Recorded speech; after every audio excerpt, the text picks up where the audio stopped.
Hello दोस्तों, नमस्कार। मैं हूं अभय आनंद और आप देख रहे हैं डीएम क्लासेस। तो दोस्तों, आपका स्वागत है हमारे यूट्यूब चैनल में।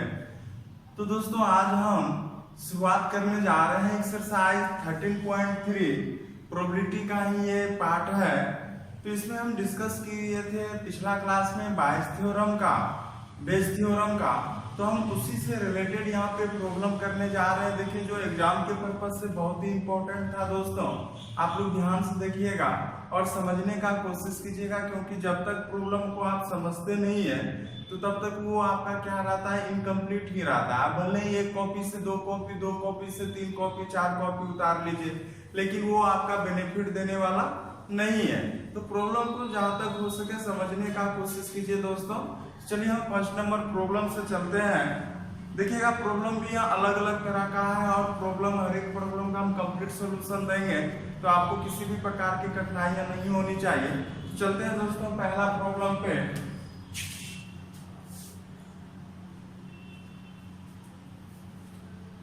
कहता क्या है कि एक क्लास में 5 लाल और 5 काली गेंद है। सुनिएगा दोस्तों, एक क्लास में 5 लाल 5 काली गेंद है। यादृच्छा एक गेंद निकाली जाती है। रेंडमली एक गेंद क्या कर रहे हैं, तो आप निकाल रहे हैं। इसका रंग नोट कर लेते हैं। आप क्लास से एक गेंद निकालते हैं, उसका कलर नोट कर लिए कि लाल है कि ब्लैक है। पुनः निकाले गए रंग की जो गेंद आपका निकला, उसी कलर की 2 अतिरिक्त गेंदें कलश में रख दी जाती है। समझिएगा दोस्तों, यहाँ पे क्या काम है कि मान के चलिए यहाँ पे एक कलश है। क्या है, तो ये क्या है, कलश है। समझे बात को? इसमें क्या है कि 5 लाल है 5 काली गेंद है। तो यहाँ पे देखिएगा कि 5 जो है क्या है, लाल गेंद है, और 5 क्या है, तो आपका काली गेंद है। 5 क्या है, तो 5 काली गेंद है। अब इससे रेंडमली यादृच्छा एक गेंद आप निकालते हैं। इससे एक गेंद आप क्या कर रहे हैं, निकाल रहे हैं। लेकिन जो गेंद आप निकालते हैं उसी कलर का उसमें क्या करते हैं, 2 गेंद फिर रख देते हैं। उसी कलर का क्या करते हैं, है ना, तो पुनः कलश में रख दी जाती है। सुनिएगा, नोट करने के बाद पुनः रख दी जाती है। गेंद को आप निकाले, देखे कि लाल है कि काला है, फिर उसको वहीं पे रख दिए। उसके अतिरिक्त भी 2 गेंद वो रखते हैं जो कि जिस रंग का गेंद क्या है, तो निकला हुआ है ना। तो कहता है कि कलश में से एक गेंद निकाली जाती है, तो दूसरे गेंद की लाल होने की प्रायिकता क्या है। तो देखिएगा दोस्तों, जो आप एक गेंद निकाले उसको फिर रख दिए, और फिर जो दूसरी बार एक गेंद निकाले, कहता है उसका लाल होने की प्रायिकता क्या है। मतलब दूसरी बार जो गेंद निकलेगा हर एक कंडीशन में वो क्या होना चाहिए, तो लाल। पहली बार लाल निकला कि ब्लैक निकला, पहली बार रेड निकला या ब्लैक निकला, उससे हमको लेना देना न है। लेकिन जो दूसरी बार निकला वो आपका क्या होना चाहिए, तो रेड होना चाहिए। ये सवाल कह रहा है, तो दूसरी चांस में रेड होने की प्रायिकता क्या है दोस्तों। अब यहाँ पे देखिएगा, बात समझते हैं क्या है। अच्छा बताइए कि यहाँ पे 5 काली गेंद 5 लाल गेंद है, तो एस का मान कितना हो गया। एस मतलब हो गया प्रतिदर्श समष्टि सैंपल स्पेस। तो 5 + 5 बराबर क्या हो गया, 10 हो गया। 5 + 5 क्या हो गया, तो 10 हो गया। अब चलिएगा कि लाल गेंद निकालने की, अब एक गेंद आप निकाले। सुनिएगा दोस्तों, आपने एक गेंद निकाला, तो पहली बार आपका क्या है कि लाल भी निकल सकता है, काला भी निकल सकता है कि नहीं, कि 5 काली गेंद 5 लाल गेंद में से आपने एक गेंद निकाला, तो जरूर है कि या नहीं तो लाल निकला होगा या नहीं तो क्या निकला होगा, काला निकला होगा। या नहीं तो रेड निकला होगा, या नहीं तो क्या निकला होगा, ब्लैक निकला होगा। तो हम पहली बार मानते हैं कि पहली बार कैसा गेंद निकला है, तो ब्लैक गेंद निकले, लाल गेंद निकला है ना। तो यहाँ पे आपका क्या हो रहा है कि लाल गेंद निकलने पर स्थिति 1,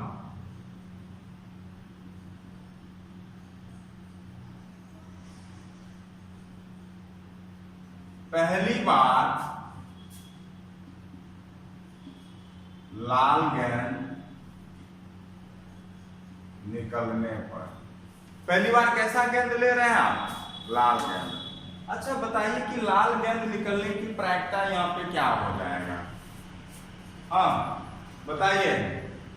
प्रोबेबिलिटी ऑफ रेड बॉल, आज से दिखा रहे हैं हम, प्रोबेबिलिटी ऑफ लाल गेंद, या कहेंगे कि लाल गेंद, एक लाल गेंद निकलने की प्रायिकता क्या हो जाएगा दोस्तों, कि यहाँ पे 5 है लाल, 5 में से कोई एक निकलेगा, टोटल मान कितना, तो 1 बाय क्या है, तो 2 है ना। अब यहाँ पे क्या है कि पहली बार जब एक लाल गेंद निकला है, तो एक लाल गेंद आप निकाले, उसका प्रायिकता कितना है, तो 1/2 है, 1 क्या है, 2 है। अब वो जो लाल गेंद आपका निकला, तो फिर आप वहीं पे रख दिए, तो क्या यहाँ पे एस में कोई फर्क पड़ा, प्रतिदर्श समष्टि में फर्क पड़ा, नहीं पड़ा, काहे कि आपने गेंद निकाला फिर रख लिया। लेकिन फिर सवाल कहता है कि 2 अतिरिक्त गेंद आप फिर पुनः रखे, तो 2 अतिरिक्त लाल गेंद यहाँ पे रखिएगा, 2 अतिरिक्त लाल गेंद अगर आप रखते हैं, S बराबर अब कितना हो जाएगा, तो 2 अतिरिक्त लाल गेंद रखे तो 10 + 2 कितना हो जाएगा, तो दोस्तों 12 हो जाएगा। क्योंकि आप 2 गेंद तो लाल फिर रखें कि नहीं रखें, तो 2 अतिरिक्त लाल गेंद रखने पर, है ना, 2 अतिरिक्त लाल गेंद रखने पर S बराबर हो गया 10 + 2 कितना, तो 5।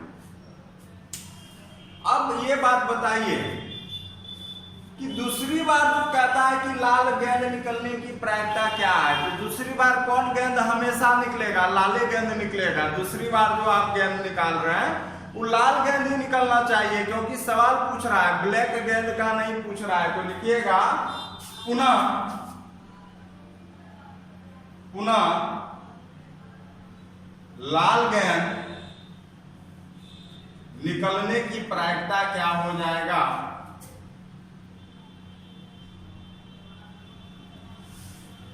तो यहां पे देखिए अब पुनः लाल गेंद क्या हो गया, 5 पहले था और 2 लाल गेंद आपने रखा, 2 लाल गेंद आपने रखा, तो टोटल लाल गेंद कितना हो गया, 7 हो गया।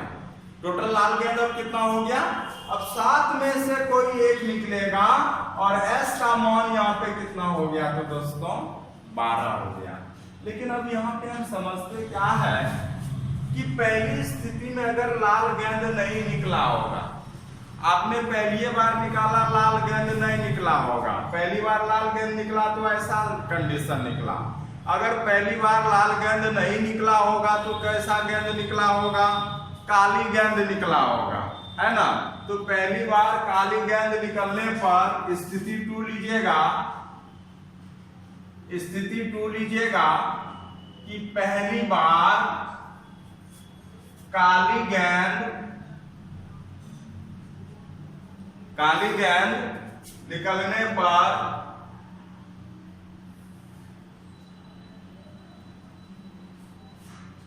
तो काली गेंद निकलने की प्रायिकता क्या है बताइए। प्रोबेबिलिटी ऑफ एक काली गेंद का मान क्या है,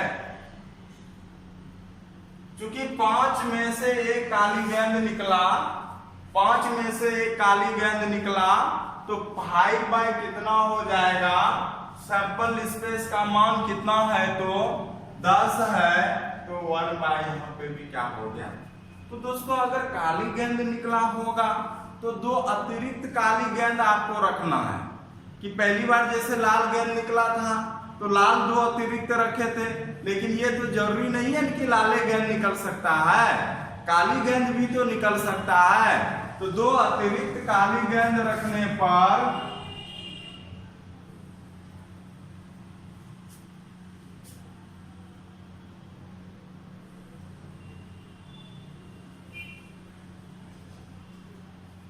यहाँ पे S का मान कितना हो गया, 10 + 2 फिर 12 हो गया। लेकिन दोस्तों दूसरी बार काली गेंद को नहीं निकालना है, हम पहले ही बता रखे हैं। काहे निकालना है दूसरी बार काली गेंद? इसलिए कि सवाल बोल रहा है कि दूसरी बार लाल गेंद निकलने की प्रायिकता क्या होगा। तो बताइए कि पुनः लाल गेंद निकालने की प्रायिकता क्या होगा। लाल गेंद निकालने की प्रायिकता क्या हो जाएगा, पुनः लाल गेंद निकालने की प्रायिकता क्या हो जाएगा। तो प्रायिकता क्या हो जाएगा, तो देखिएगा इसमें 2 लाल गेंद आप नहीं काली गेंद रखे, तो अब तो काली गेंद की संख्या 7 हो गया, लेकिन लाल रंग की संख्या आपकी बार कितना बना रह गया है, 5। चूंकि 2 काली गेंद रखे हैं तो 5 बटा क्या हो गया दोस्तों, 12 हो गया होगा। उम्मीद करते हैं कि सब कोई समझे होंगे क्या कहना चाह रहा है सवाल, है ना। अब यहाँ पे सवाल कहता है कि कलश में दूसरी लाल गेंद निकालने की प्रायिकता क्या है। कलश में दूसरी लाल गेंद निकालने की प्रायिकता क्या है।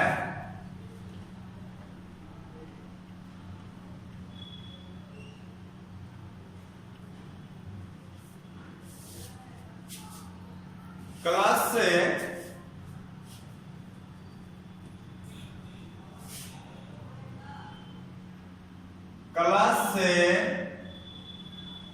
दूसरी लाल गेंद निकालने की प्रायिकता आपको सवाल पूछ रहा है। अब क्या हो जाएगा दोस्तों बताइए। तो देखिएगा कि यहाँ नहीं तो पहली बार आपका कितना था यहाँ पे 1/2 और दूसरी बार लाल गेंद निकालने की मान कितना है तो 7/12। अब यहाँ पे पहली बार कितना है तो 1/2 है ना, 1/2 और दूसरी बार आपका क्या है तो लाल गेंद निकालने की प्रायिकता 5/12। या नहीं तो ये घटना घट सकता है या नहीं तो ये घटना घट सकता है। अगर दोनों अलग अलग घटना घटेगा तो दोनों जुट जाएगा, तो यहाँ से हो जाएगा आपका कितना तो 7/24 प्लस 5/24 तो 12/24 और कट के कितना दिया तो 1/, कितना हो गया तो दोस्तों 2 हो गया। तो इस प्रकार से पहला सवाल सॉल्व होता है। चलते हैं अगले प्रॉब्लम पे।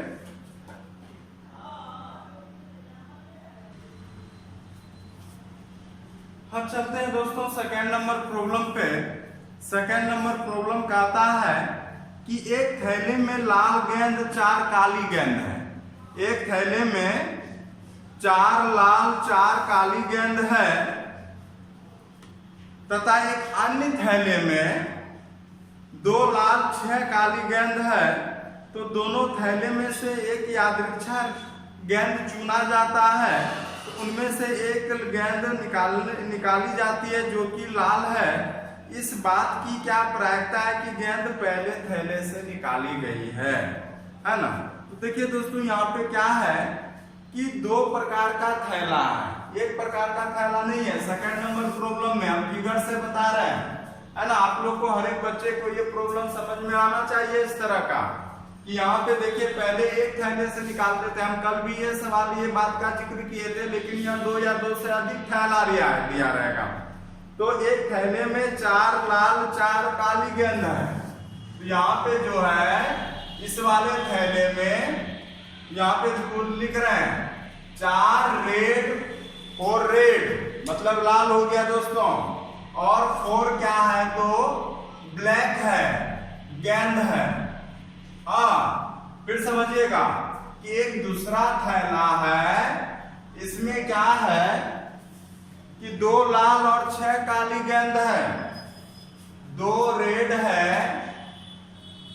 और 6 क्या है, ब्लैक गेंद है।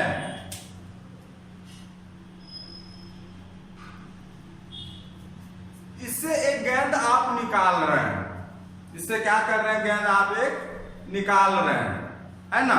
अब कहता है कि इस बात की क्या प्रायिकता है कि जो गेंद निकला हुआ है एक ठू, वो कहां से निकला हुआ है, तो पहले थैले से निकला गया है। अब यहाँ पे देखिएगा दोस्तों, आपको गेंद निकालने का चांस यहाँ पे पहले थैला से भी है और दूसरे थैला से भी है। अगर पहले थैला को लेते हैं तो इसका मान दे दीजिए E1 और इसका दे दीजिए क्या, तो E2, है ना। पहले थैले से होता है तो E1, दूसरे थैले से निकलता है तो E2, है ना। अब बताइए, तो थैला जो लेने का चांस है क्या है, 2 थैला में एक थैला ले रहे हैं तो ये 1/2 होगा और PE2 कितना हो जाएगा, 1/2 होगा। काहे होगा कि 2 थैला में से एक थैला चुन रहे हैं, तो 2 थैला में से एक थैला चुने, टोटल मान कितना हो गया, 2, तो 1/2 हो गया। ये बात तो समझ रहे होंगे। अब एक इवेंट लेते हैं, अब एक इवेंट और ले लिए क्या, तो जो कि लाल गेंद निकलता है ना। ये आप लिए क्या, तो लाल गेंद, एक लाल गेंद निकलने की प्रायिकता, निकलने की घटना हो जाएगा, है ना। प्रायिकता तो बाद में निकालेंगे। अब ये बात समझते हैं दोस्तों कि मान के चलिए कि पहला थैला आप चुने, पहले थैले से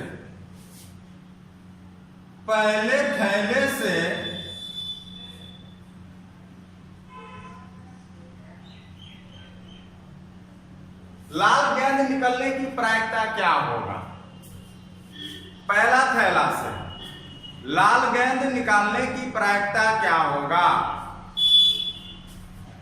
एक लाल गेंद निकलने की प्रायिकता क्या होगा। तो प्रोबेबिलिटी ऑफ लाल गेंद निकाल रहे हैं, कहां से निकाल रहे हैं, पहले थैले से, तो क्या हो जाएगा, तो E1। तो इसका मान देखिए क्या हो जाएगा कि यहाँ पे टोटल लाल गेंद कितना है, 4 है, तो 4 में से ही तो एक लाल गेंद निकला होगा, तो 4 बाय, अब यहाँ पे देखिए S का मान 4 कितना है, तो 8 है, तो यहाँ पे मान कितना हो गया, 1/2, है ना। अब जरूरी नहीं कि आपको पहले थैले से ही निकालना है, दूसरे थैले से भी तो निकाल सकते हैं। तो दूसरे थैले से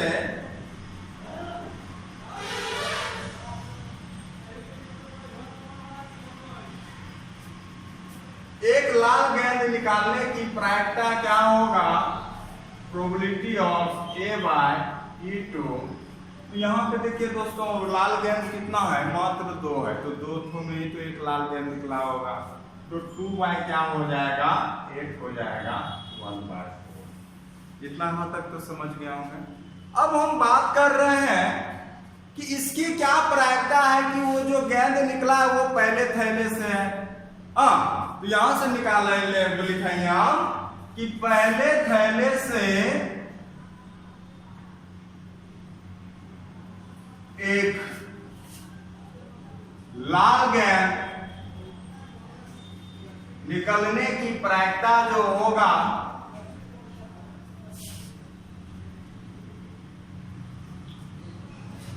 क्या, तो P, देखिए पहले थैले से एक लाल गेंद निकालना है तो क्या हो जाएगा, याद कीजिए दोस्तों, फॉर्मूला याद कीजिए कल, PE1 into P of A/E1 by PE1 into P of A/E1 plus PE2 into P of A/E2, है कि नहीं है।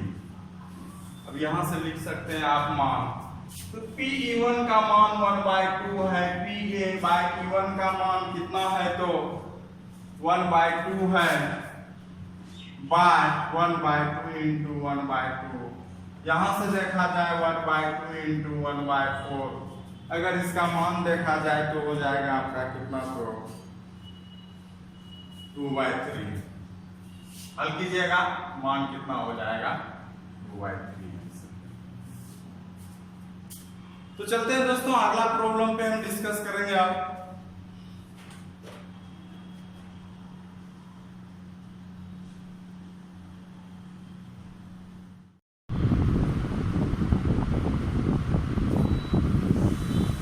चलिए दोस्तों हम अगले प्रॉब्लम की बात करते हैं। 3rd नंबर कहता है कि यह ज्ञात है कि एक महाविद्यालय में 60% छात्र छात्रावास में रहते हैं और 40% छात्र छात्रावास में नहीं रहते हैं। दो प्रकार की घटना हो रहा है, एक छात्रावास में रहता है और एक छात्रावास में नहीं रहता है ना।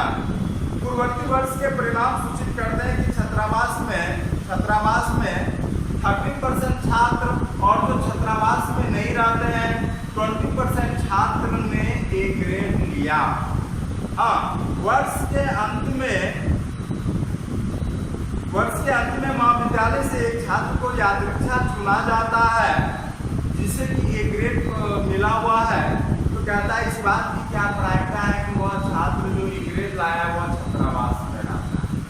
अब देखिएगा दोस्तों यहाँ पे घटना क्या क्या करता है। पहला घटना घट रहा है कि छात्र छात्रावास में रहता है और एक छात्रावास में नहीं रहता। तो मान के चलिए E1 क्या हो गया, E1 हो गया कि छात्र छात्रावास में रहता है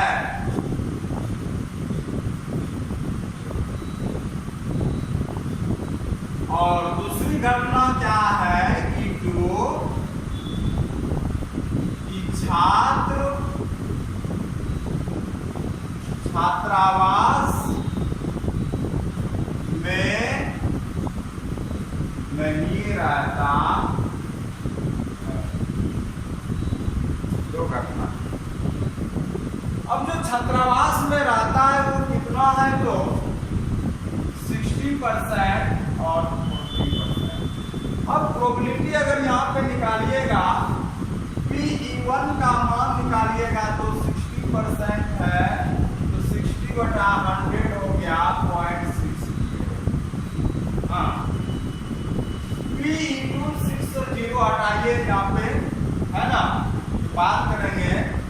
E2 का मान हो गया 20%, 20/100 हो गया और यहाँ से 2/10 0.2 हो गया। हाँ, अब अगर यहाँ पे हम बात करेंगे, कहता क्या है कि छात्रावास में 30% ने A ग्रेड लाया। देखिए अब ये घटना क्या घट रहा है, छात्र ने जो A ग्रेड लाया,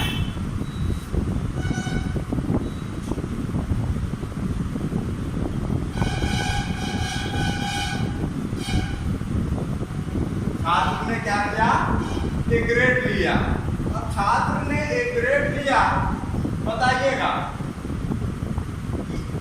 A ग्रेड लाने वाले छात्र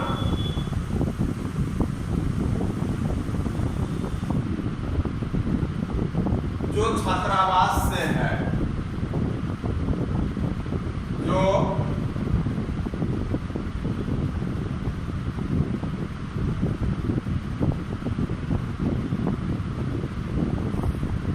हाँ A ग्रेड लाया और जो छात्रावास से है तो बाई के रूप में क्या हो जाएगा, E1। अब बताइए दोस्तों, इसका सवाल में मान दिया हुआ है कि 30% छात्र ने लाया तो हो जाएगा आपका 30% 3/100 0.3 हो गया। A ग्रेड लाने वाले छात्र जो कि छात्रावास में नहीं रहता है, A ग्रेड में लाने वाला छात्र जो छात्रावास से नहीं है, हाँ, जो छात्रावास से नहीं है, तो यहाँ पे हो जाएगा P of A/E2। ये 20% है दोस्तों, 20 बाय हो जाएगा आपका कितना, तो 100.2 हो गया। कितना हो गया तो पॉइंट। अब इस बात की क्या प्रायिकता है कि एक ग्रेड जो लाया वो छात्रावास से है ना, लिखिएगा यहाँ पे छात्रावास से एक ग्रेड लाने वाले की प्रायिकता हो जाएगा, लाने वाले की प्रायिकता हो जाएगा या तो प्रोबेबिलिटी ऑफ ए ग्रेड छात्रावास से है तो E1 बाय A1 हो जाएगा P of E1 into P of A by E1 by P1 into P by E1 plus P2 into P by E2। अब देखिए दोस्तों, सबका मान आपको पता है। प्रोबेबिलिटी ऑफ E1 का मान 0.6 है, इंटू कितना हो जाएगा, इसका मान देखिए कितना है तो मल्टीपल 0.3 है, 0.6 इंटू 0.3 प्लस यहाँ से हो जाएगा आपका कितना तो 0.2 इंटू कितना हो जाएगा 0.2, और यहाँ से अगर देखा जाए तो इसका मान क्या हो जाएगा, इसका मान हो जाएगा कितना तो 9/10। हाँ, तो 9 क्या हो गया तो 10। हल कीजिएगा दोस्तों, बहुत सिंपल है, तो कंसेप्ट बता रहे हैं आपको। चलते हैं अगले प्रॉब्लम पे।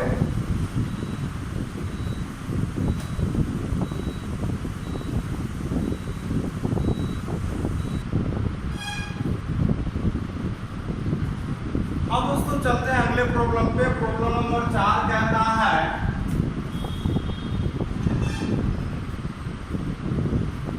कि एक बहुविकल्पीय प्रश्न का उत्तर देने में एक विद्यार्थी या तो प्रश्न का उत्तर जानता है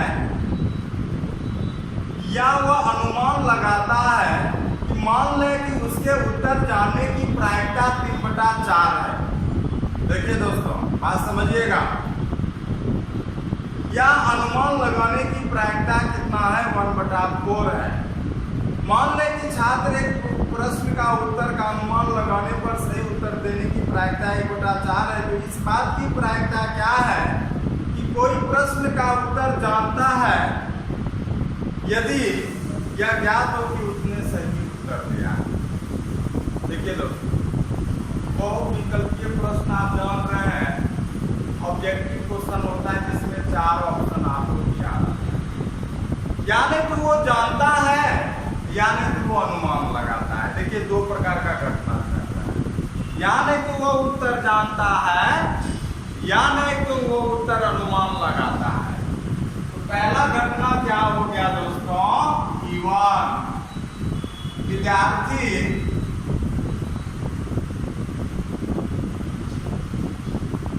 उत्तर जानता है, विद्यार्थी उत्तर जानता है।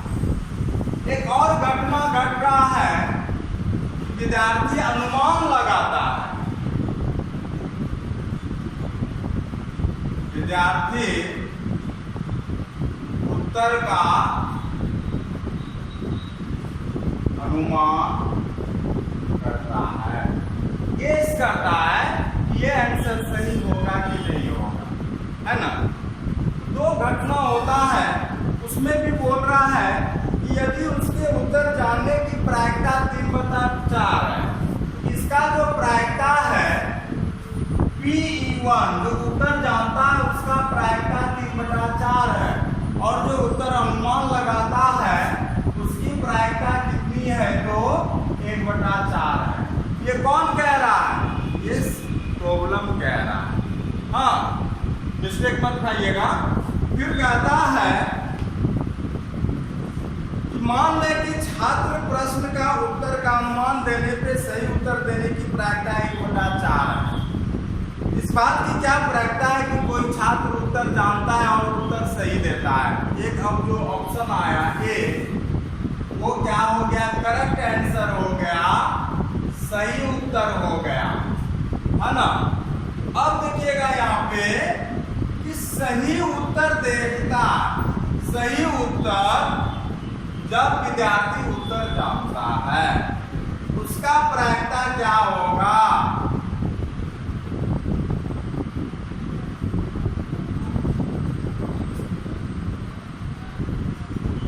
देखिए दोस्तों, यहाँ पे आप लोग मिस कर जाइएगा, समझने का बात है इस जगह। अगर आप उत्तर जान रहे हैं तो डायरेक्ट हिट कीजिएगा करेक्ट आंसर पे। 3-4 ऑप्शन का तो सवाल ही नहीं होता है। अगर आप उत्तर जान रहे हैं वहां पे प्रोबेबिलिटी 1 हो जाएगा, क्योंकि वहां पे गलत होने की संभावना 0 है। जब आप उत्तर जान रहे हैं वहां पे 100% है कि आप सही उत्तर दीजिएगा, गलत का तो संभावना 0।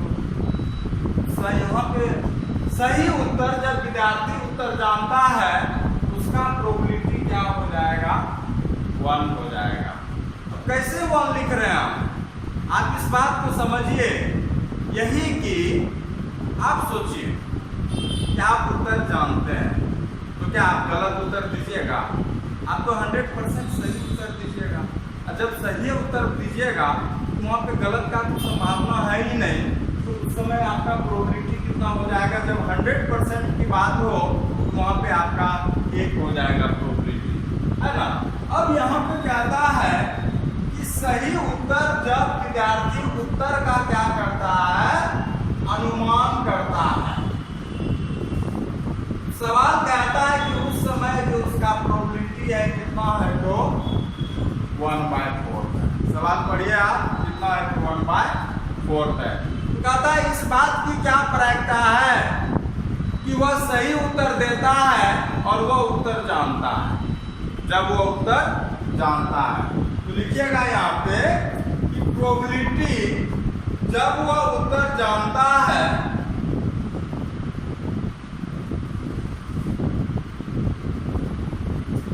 तब सही उत्तर देने की प्रायिकता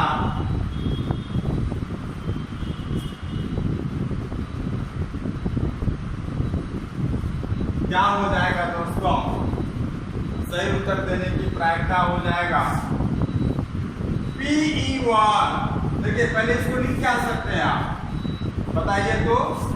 प्रोबेबिलिटी जब वो उत्तर जानता है E1 सही उत्तर देता है बाय A इक्वल टू हो जाएगा PE1 into probability of A by E1 by हो जाएगा PE1 PA bye E1 plus PE2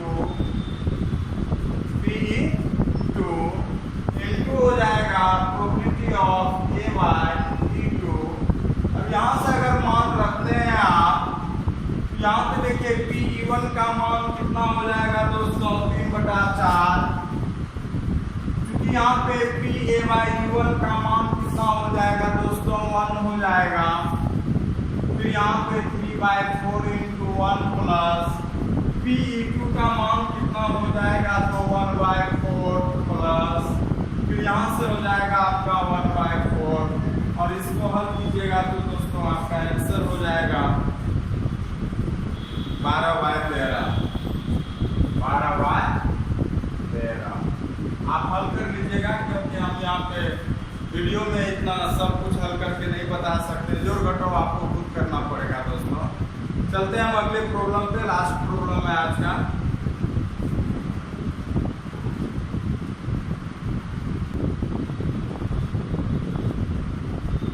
चलिए दोस्तों अगले प्रॉब्लम पे। 5 नंबर प्रॉब्लम कहता है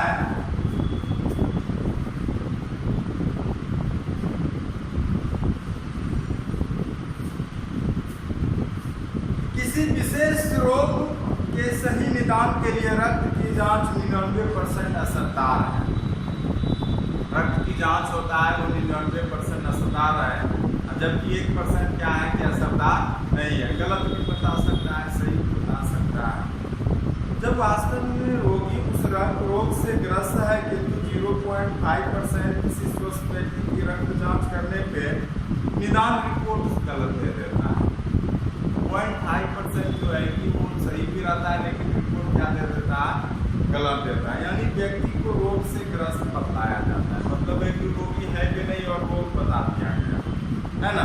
यदि किसी जन समुदाय में 0% रोग से ग्रस्त है तो क्या प्रायिकता है कि कोई अध्यक्षा चुना गया व्यक्ति उस रोग से ग्रस्त होगा यदि उसके रक्त की जांच में से यह बताया गया कि इससे रोग है। देखिए दोस्तों, यहाँ पे जो है सवाल बहुत लॉन्ग है, किसी इम्पोर्टेंट तो नहीं है, लेकिन चलिए प्रॉब्लम है तो बता देते हैं। लेकिन यहाँ पे एक सवाल समझिएगा, बहुत बड़ा सवाल है, हम सवाल पढ़ते पढ़ते 5 मिनट लग 2 मिनट लग जाएगा, तो आप सवाल को खुद से देख लीजिएगा और ध्यान से मेरी बात सुनिए। मेरा बात सारा ध्यान सुनिएगा तो प्रॉब्लम ऑटोमेटिक समझ में आ जाएगा, क्योंकि अब हम इसी को डिटेल से बताने जा रहे हैं। देखिए यहाँ पे 2 घटना घट रहा है, एक या नहीं तो रोगी रोग से ग्रस्त है या रोगी रोग से ग्रस्त नहीं है। जिसको गलत बता दिया कि भाई ये रोगी है और वो एक्चुअल में सही था तो वो तो गलत हो गया, वो तो रोगी तो नहीं है। यहाँ पे 2 घटना घट रहा है। पहला घटना क्या है कि रोगी रोग से ग्रस्त है। पहला घटना, रोगी रोग से ग्रस्त है। दूसरा घटना क्या है कि रोगी रोग से ग्रस्त नहीं। अब यहाँ पे जो रोगी रोग से ग्रस्त है उसका मान दिया हुआ है 0.1%। 0.1%। तो प्रोबेबिलिटी अगर आप यहाँ पे निकालते हैं P1 का 0.1% मतलब हो गया 500 0.001। अब जो रोगी रोग से ग्रस्त नहीं है वो कितना है तो 1 में घटा देंगे, हो जाएगा 1 माइनस 0.001 0.999। अब एक रक्त का सही जांच है। ये घटना क्या है कि जांच पे ही यहाँ पे हो रहा है। ये जो घटना ले लिए ये रक्त का सही जांच है।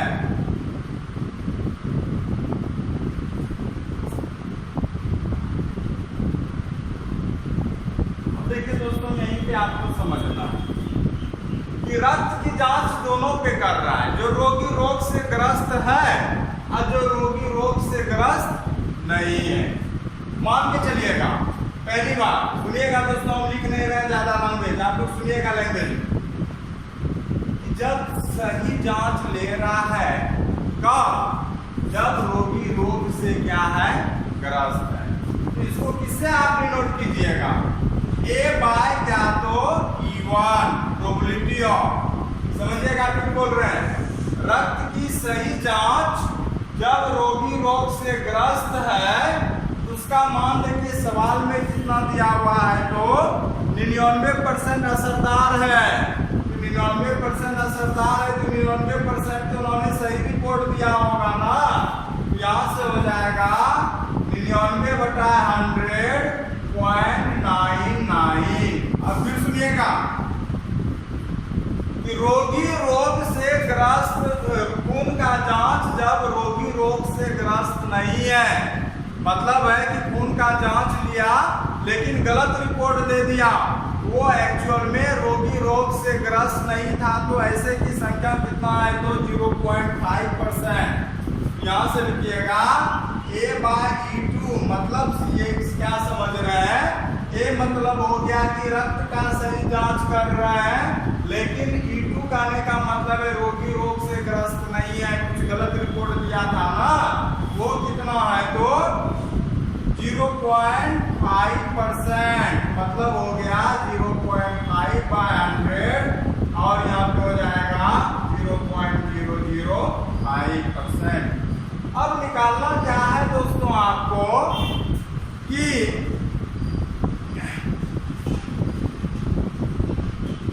एक व्यक्ति को उस रोग से ग्रस्त होगा यदि उस रक्त की जांच सही हो, उसकी क्या रोग है। है ना, उन्हें यह रोग है।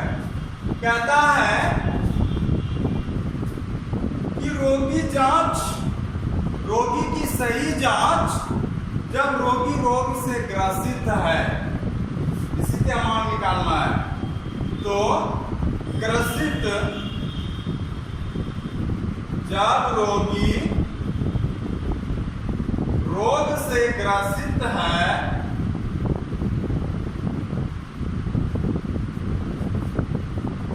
तब रक्त की जांच की प्रायिकता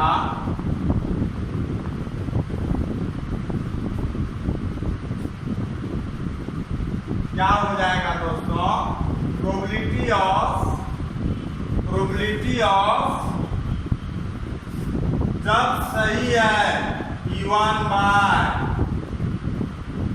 A1, इसका मान हो जाएगा क्या? तो P(E1) into P of A by E1 by P of E1 into P of A by E1 plus P of E2 into P of A by E2, है ना? यहाँ से क्या हो जाएगा दोस्तों? अगर यहाँ पे मान रखिएगा तो P1 का मान कितना है? जो 0.001, PA by E1 का मान कितना है? जो 0.99, 0.001 into 0.99 प्लस, तो यहाँ पे P2 का मान कितना है? जो 0.99 into, और फिर यहाँ पे इसका मान कितना है? जो 0.005। अगर दोस्तों इसको हल कीजिएगा तो कुछ ना कुछ मान आएगा, है ना? हम देख लेते हैं यहाँ पे आंसर मिला के आपका सही आंसर जाएगा। अगर सही हल कीजिएगा तो प्रॉब्लम नंबर 5 है दोस्तों, तो हो जाएगा 198/1197, 198/1197। आपको हम तो आंसर देख के लिख दिए क्योंकि कंसेप्ट हमने बता दिया, यहाँ पे हम नहीं करेंगे। पुनः भाग आपको पुट करना है ना? तो दोस्तों आज का चैप्टर यहीं पे समाप्त होता है, क्लास यहीं पे समाप्त होता है। तो दोस्तों जो भी बच्चे मन लगा के नहीं पढ़ रहे हैं तो कृपया आप लोग ध्यान दीजिए और कंप्लीट वीडियो देखा कीजिए। बहुत बहुत धन्यवाद आज।